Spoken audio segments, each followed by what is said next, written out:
Assalamualaikum warahmatullahi wabarakatuh. Anak-anak, sekarang kita bahas lagi soal UTBK 2021. Berikut diagram entalpi. Delta H1 ini adalah pembentukan CH4. Ini adalah entalpi pembentukan metana atau CH4. Kalau delta H2, metana dibakar menghasilkan CO2 dan H2O. Berarti delta H2 adalah pembakaran metana. Pernyataan berikut yang benar, delta H1 pembakaran metana salah, delta H2 pembentukan metana salah, delta H1 entalpi pembentukan metana. Jadi jawaban ini yang benar. Soal kelimpahan isotop sekarang keluar lagi, tetapi pertanyaan di sini adalah MrXCl2. Kalau kita bisa lihat ini Cl-nya 2, berarti ini kalau kali 2 sama dengan 71. Kalau kita bisa menebak di sini 71 tinggal X-nya berapa? 65 dengan 66, berarti kemungkinan di sini sekitar angkanya 65. Nah, kalau kita hitung berarti kalau jumlah sama dengan 136, berarti jawaban adalah A, karena tidak mungkin yang ini karena dia 136. Kenapa begitu? Karena dia masa berturut-turutnya 65 dan 66. Berarti kalau ditambah 60-an 136. Nah, sekarang kita buktikan ya. ARX sama dengan, kita kalikan 60 dengan 65. Ditambah 40 tambah 66.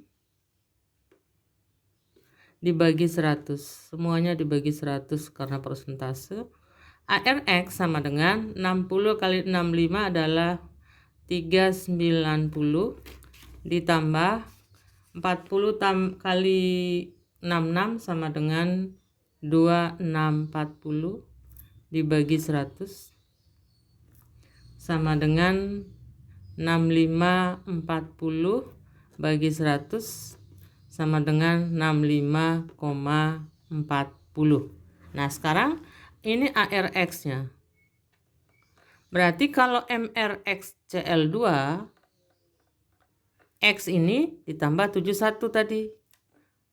65,40 tambah 71 sama dengan 136,4. Berarti tebakan kita benar, 136. Sekarang buffer tetap keluar dari gelombang pertama. Di sini 3 mol Ha dengan Ka, berarti ini asam lemah, dengan 1 mol NaA, garam. Jika ke dalam larutan ini ditambahkan 1 mol NaOH, maka pH-nya berapa? Nah, sekarang NaOH ini akan bereaksi dengan Ha. Berarti ditambah Ha akan membentuk NaA tambah H2O.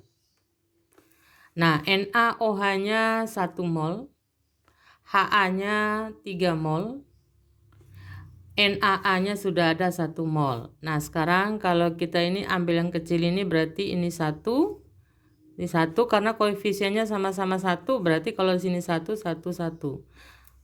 Kemudian ini mula-mula, ini reaksi, ini sisa. 1 dikurangi 1, 0, ini 2, ini ditambah karena dia hasil reaksi, berarti jadi 2. Nah, sekarang konsentrasi H+ sama dengan Ka kali Ha sisa dibagi NaA sama dengan Ka-nya tidak ada, kita tulis Ka kali Ha-nya 2 dibagi NaA-nya ini 2. Berarti 2 bagi 2 coret, hilang 1. Berarti konsentrasi H+-nya sama dengan Ka. Berarti kalau di pH kan, pH sama dengan pKa. Ini setelah diminlogkan. Minlog H+ adalah pH, min log Ka adalah pKa. Jadi jawaban yang betul adalah C. Soal KSP ya. Sekarang AX2 menghasilkan reaksi timbang A2+ tambah 2X min. Kalau kita tulis ulang, AX2 timbang A2+ tambah 2X min. 2 milimol padatan AX2, berarti ini mula-mulanya adalah 2 milimol. Kalau KSP harus satuan molar, berarti milimol dibagi mililiter, mililiternya adalah 1000. Sama dengan 2 kali 10 min 3 molar. Nah, A2 plusnya berapa? Ini koefisiennya 1, 2. Sudah setara ya. Berarti karena ini 1, 1, 1 per 1 kali ini berarti sama 2 kali 10 min 3. Ini kali 2 berarti 4 kali 10 min 3. Berapakah KSP-nya? KSP-nya ini pangkat 1, yang ini pangkat 2. Berarti 2 kali 10 min 3 pangkat 1 kali 4 kali 10 min 3 pangkat 2. Koefisiennya 2. Sama dengan 4 kali 4, 16 kali 2, 32. Kali 10 min. 2 kali min 3, min 6 tambah min 3 lagi min 9. Atau disederhanakan 3,2 kali 10 min 9. Min 8. Jadi jawabannya adalah E. Elektrolisis larutan yang mengandung ion X2O72- selama 9650 detik menghasilkan 0,08 mol logam X. Pertanyaannya arus listrik I. Nah, sekarang kita tulis persamaan reaksinya. X2O72- menghasilkan logam X. X-nya 2, 1 kali 2. 7, berarti di sini 7O, berarti sini tambahkan 7H2O. 7 kali 2, 14, maka ditambah 14H+. Muatan plus 14 dikurangi 2 plus 12, sini 0, berarti tambahkan 12 elektron. Yang diketahui adalah logam X-nya 0,08 mol. Pertanyaannya berapa mol elektron? 16 dibagi 2 kali 0,08 berarti tinggal 6 kali 0,08 sama dengan 0,48 mol elektron. 1 mol elektron sama dengan 1 Faraday. Berarti 0,48 mol elektron sama dengan 0,48 Faraday. Kita pakai rumus F sama dengan I kali T per 96.500. F-nya 0,48 sama dengan I dicari kali T 96.500 9650 dibagi 96.500. Ini hilang, tinggal di bawahnya 10. Berarti I sama dengan 0,48 dikali 10. I sama dengan 0,48 kali 10 sama dengan 4,8 ampere ya. Jadi jawabannya adalah D. Pembakaran 2 mol piridin menghasilkan 10 mol CO2, 5 mol H2O, dan 2 mol NO2. Jadi piridin ini mengada C, ada H, ada N.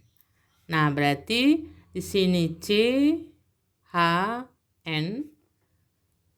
Pembakaran berarti tambahkan O2 membentuk CO2.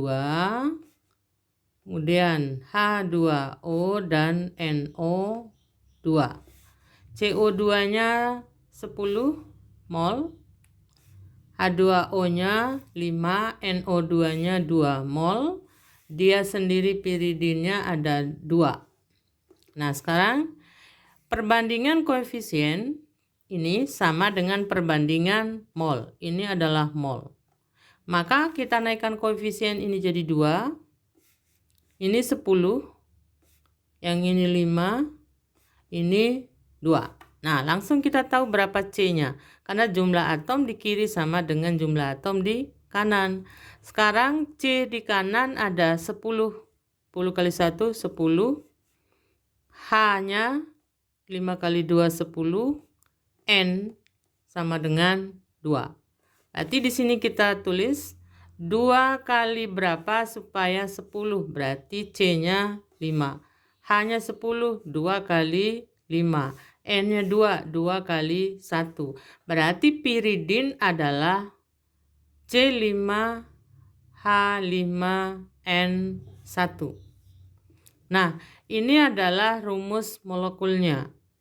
Bagaimana dengan rumus empiris? Pertanyaannya adalah rumus empiris. Karena tidak bisa disederhanakan lagi, berarti ini juga termasuk rumus empiris. C5H5N1. Jadi jawabannya adalah E. Suatu kristal Na2CO3NH2O memiliki massa 9,8. Kita tulis ya. Na2CO3 ini massanya 9,8 gram. Kemudian dipanaskan dan tersisa, setelah dipanaskan tersisa Na2CO3-nya sebanyak 5,3 gram. Berarti di sini ada air sebanyak N. Di sini NH2O, berarti NH2O. Berapa massa H2O? Hukum kekekalan massa zat sebelum dan sesudah sama. Berarti 9,8 dikurangi 5,3 itulah massa H2O. Berarti sama dengan 4,5.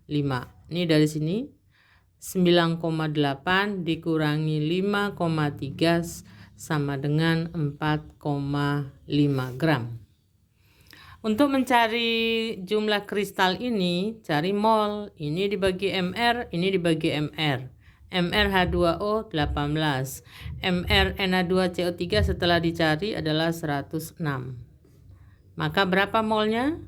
Ini 0,05. Ini seperempat, berarti dia 0,25. Kalau perbandingan sederhananya masing-masing kali 100 berarti 5 berbanding 25 kali 100, atau perbandingan terkecilnya 1 berbanding 5, sehingga ini 1 di sini adalah 5, berarti N-nya 5.